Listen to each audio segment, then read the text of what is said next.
The Blue Fairy Book by Andrew Lang. Toads and Diamonds. There was once upon a time a widow who had 2 daughters. The eldest was so much like her in the face and humor that whoever looked upon the daughter saw the mother.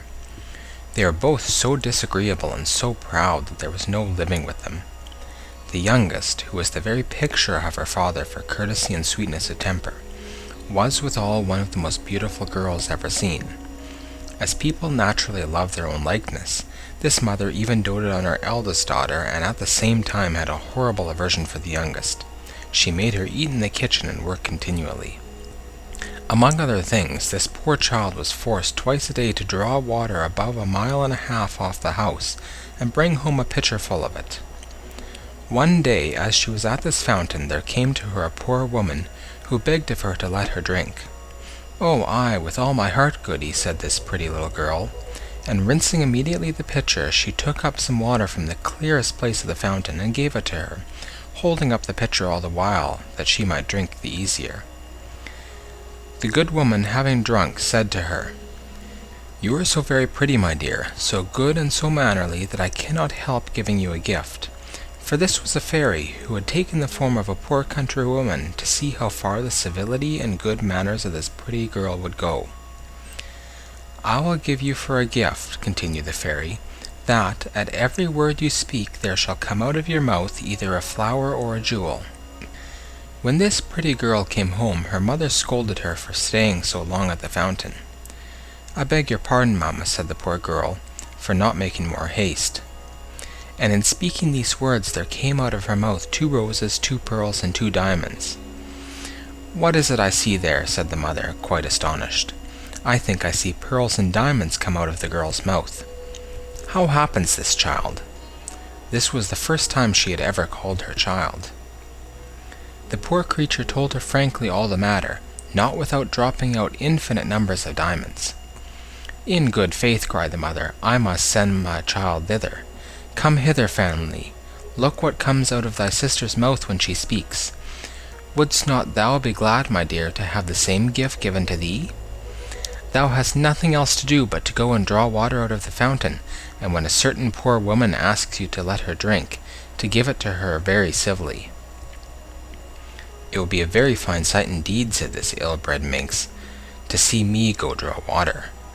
"You shall go, hussy," said the mother, "and this minute." So away she went, but grumbling all the way, taking with her the best silver tankard in the house. She was no sooner at the fountain than she saw coming out of the wood a lady most gloriously dressed, who came up to her and asked to drink.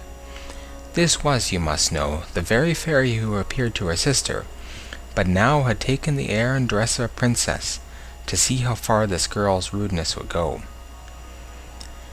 "Am I come hither," said the proud, saucy one, "to serve you with water, pray?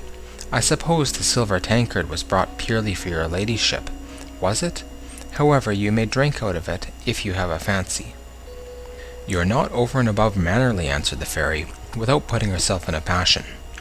"Well then, since you have so little breeding, and are also so disobliging, I give for you a gift that at every word you speak there shall come out of your mouth a snake or a toad." So soon as her mother saw her coming, she cried out, "Well, daughter?" "Well, mother," answered the pert hussy, throwing out of her mouth 2 vipers and 2 toads. "Oh, mercy," cried the mother, "what is it I see? Oh, it is that wretch her sister who has occasioned all this, but she shall pay for it." And immediately she ran to beat her.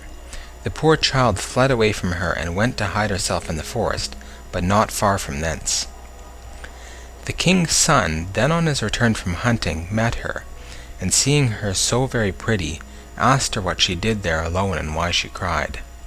"Alas, sir, my mamma has turned me out of doors." The king's son, who saw 5 or 6 pearls and as many diamonds come out of her mouth, desired her to tell him how that happened.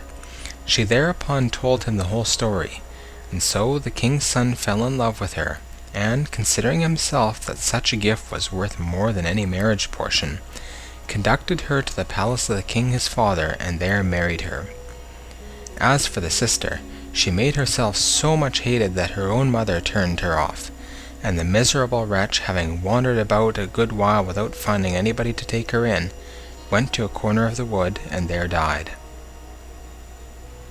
Footnote: written by Charles Perrault.